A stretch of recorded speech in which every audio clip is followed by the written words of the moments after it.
Video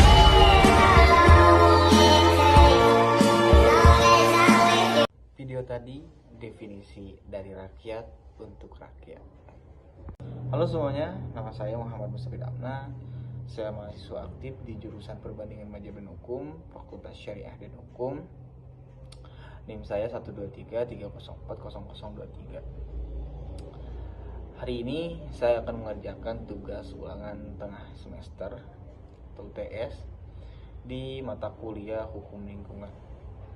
Seperti yang sudah saya tayangkan di awal video tadi, di sini saya akan membahas tentang kerusakan lingkungan. Nah, jenis-jenis kerusakan lingkungan itu salah satunya adalah pencemaran air. Sebetulnya banyak untuk kerusakan lingkungan. Ada deforestasi hutan, ada pencemaran air, pencemaran udara, ada kerusakan tanah, kerusakan laut. Itu adalah bagian dari kerusakan hutan atau kerusakan lingkungan. Namun di sini saya akan membahas tentang pencemaran airnya, yang bagian dari kerusakan lingkungan. Kita tahu bahwa air ini adalah salah satu aspek penting bagi kehidupan kita. Kita minum pakai air, kita mencuci pakai air, kita mandi pakai air, dan banyak sekali hal-hal yang membutuhkan air. Oleh karena itu, mendapatkan air yang layak itu adalah salah satu hal yang harus kita jaga. Nah, fakta di lapangannya sekarang, contoh di sungai-sungai, itu sebagian besar sungai yang ada di Indonesia sudah tercemar oleh limbah-limbah, sampah, dan lain sebagainya. Setelah saya cek, sebagian besar pencemaran air itu dilakukan oleh perusahaan-perusahaan yang di dekat airnya, dan limbahnya itu dialirkan pada sungai, sehingga sungai itu menjadi kotor, menjadi bau, dan tidak layak dikonsumsi. Nah, selain limbah-limbah yang dialirkan pada sungai, ada juga limbah pertanian yang dialirkan pada sungai. Ada juga warga-warga yang tadi di awal video saya tayangkan, sampah-sampah warga membuangnya ke sungai,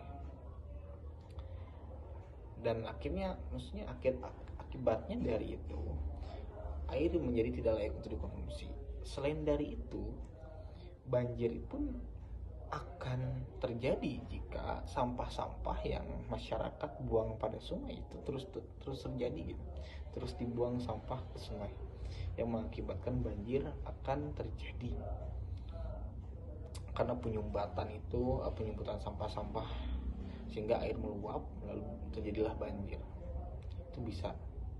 Nah, solusinya apa sih? Solusinya itu kalau dari saya adalah pemerintah harus turun tangan untuk membuat regulasi atau membuat undang-undang terkait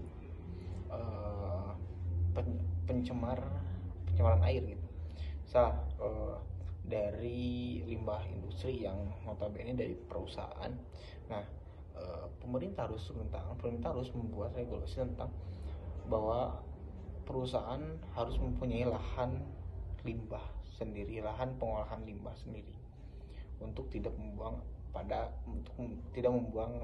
limbahnya pada sungai. Lalu untuk orang-orang yang membuat regulasi untuk orang-orang yang selalu membuang sampah sembarangan dapat dipenjara atau apa, itu menjadi solusi dari pemerintah atau dari saya pada orang-orang yang pencemaran air.